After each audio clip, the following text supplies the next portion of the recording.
I came home to surprise my wife, but it turned into the night that shattered my marriage and set me on a path to revenge. I'll never forget the rush of anticipation I felt that evening, the mixture of excitement and nervous energy pulsing through me as I slid my key into the front door. I had been away for weeks on a business trip, and instead of letting my wife Emily know I was coming back, I thought I'd surprise her. I had pictured it so clearly. I would slip inside quietly, light candles, prepare her favorite meal, and leave a handwritten note on the counter. To the love of my life, thank you for waiting for me. That was the plan.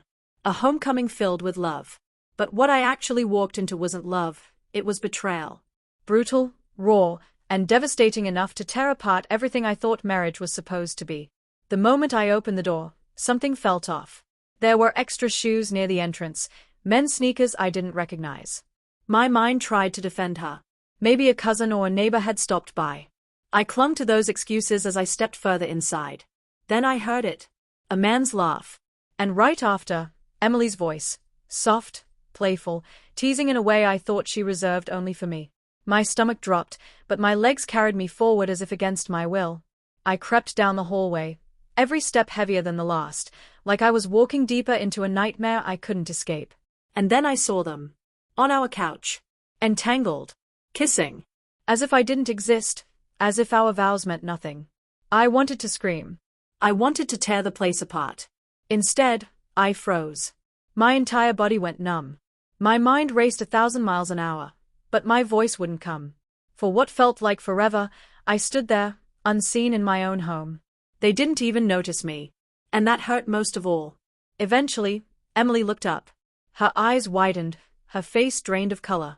The man beside her, a stranger I'd never seen in my life, just sat there without shame, as though being caught meant nothing.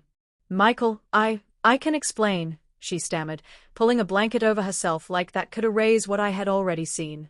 But there was no explanation. No excuse that could erase the image burned into my mind.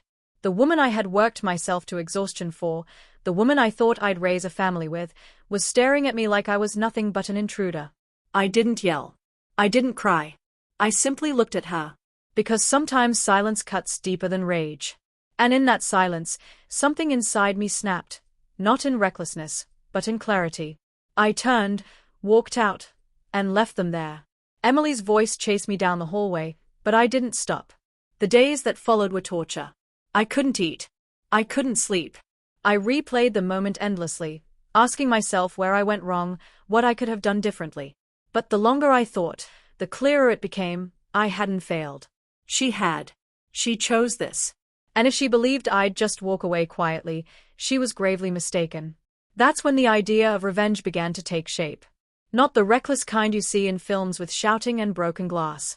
Mine would be deliberate, measured, a revenge that freed me rather than destroyed me. I hired a private investigator. Within days, I had everything: photographs, messages, videos. Proof that this wasn't a one-time mistake. She had been meeting him for months, always while I was away on work trips. The discovery broke my heart, but it also hardened my resolve. Then came the night I put my plan into motion. I invited Emily's parents, my parents, and a few close friends over for dinner. Emily was puzzled, but didn't press me. She assumed, as always, that I was just being thoughtful. When everyone was seated, I raised my glass. Tonight, I said, I want to share the truth about my marriage. I pulled out a folder and placed it on the table. Gasps filled the room as photo after photo revealed what Emily had been hiding. Her flirty messages. Her intimate meetings.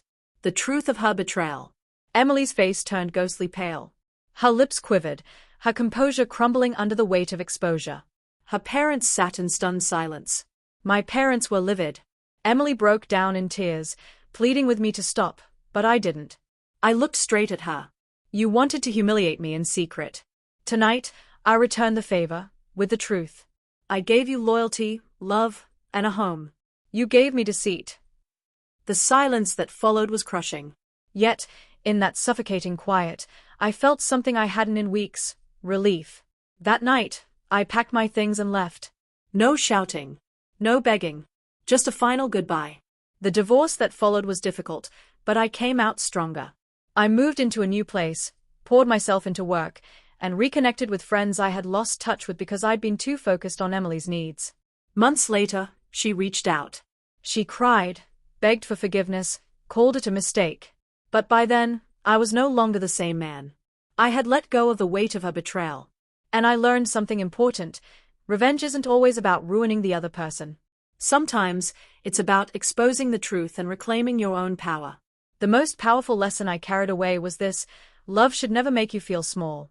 The right partner protects your trust, not destroys it. And the sharpest revenge isn't anger or violence, it's walking away with dignity, leaving those who hurt you to drown in the chaos they created for themselves.